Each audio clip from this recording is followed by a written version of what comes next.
Cinema hero Ram Charan ఇప్పుడు Tollywood star కాదు, global star అయ్యిండు. చరణ్ అన్న ఏడికి పోయినా ఫ్యాన్స్ నీరాజనాలు పడుతురు. టాలీవుడ్కి వెళ్ళి అంబానీ పెళ్లికి హాజరు పడ్డ హీరో కూడా చరణ్ అన్ననే. అయితే అసొంటి చరణ్ అన్నను అరే సాంబార్ ఇడ్లీ వడ అని పిలిచి అవమానం చేసిండట హిందోళ్ళు.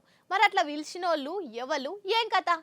మూడొద్దులు గుజరాత్లో జామ్నగర్ కాడ అంబానీ సార్ చిన్న కొడుకు పెళ్లి సంబరాలు మస్తు జోరుగా చేసిరు కదా. హిందీ సినిమాలంతా మూడొద్దులు ఆన్య మకామేసి మొకాలు గడిగి అంబానీ ఇచ్చిన దావత్ బువ్వ తిన్నారు. ఇక మన తెలుగులకెళ్ళి రామ్ చరణ్ అన్నను పిలిస్తే ఇద్దరు ఆల్మొగలు ముద్దుగా తయారైపోయిర్రు. ఇక స్టేజ్ మీద బాలీవుడ్ స్టార్లతో ఆటలు పాటలు ఎగురుడు దుంకుడు ఓ చిన్నంగామ చేయలేదు. ఇక అట్లనే స్టేజ్ మీద సల్మాన్ ఖాన్, షారుఖ్ ఖాన్, అమీర్ ఖాన్ ముగ్గురు నాటు పాటకు స్టెప్పులు వేస్తున్నారు.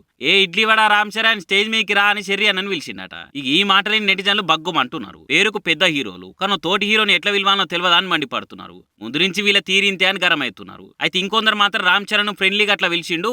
అది షారుఖ్ ఖాన్ 1-2-4 సినిమా డైలాగు. అందులో షారుఖ్ ఖాన్ డైలాగ్ ఒకటి ఉంటది, అరే ఇడ్లీ వడ సాంబార్ నాగార్జున వెంకటేష్ రజనీకాంత్ అని అంటాడు. అగో ఆ డైలాగ్ తోటే శరణ్ పిలిచిండు. ఆ డైలాగ్ తెలియక చాలా మంది అపార్థం చేసుకుంటుర్రు. వాళ్ళ నడమ బాండింగ్ మంచిగా ఉన్నది, గంతే తప్ప అవమానించేందుకు విలువలేదు అని షారుఖ్ ఫ్యాన్స్ చెప్పుకొస్తున్నారు. ఏమైనా కూడా మందిలో గట్లా పిలిచే వరకు రామ్ చరణ్ అన్నకు అవమానం చేసిరని ఫ్యాన్స్ అంతా నారాజు అవుతున్నారు.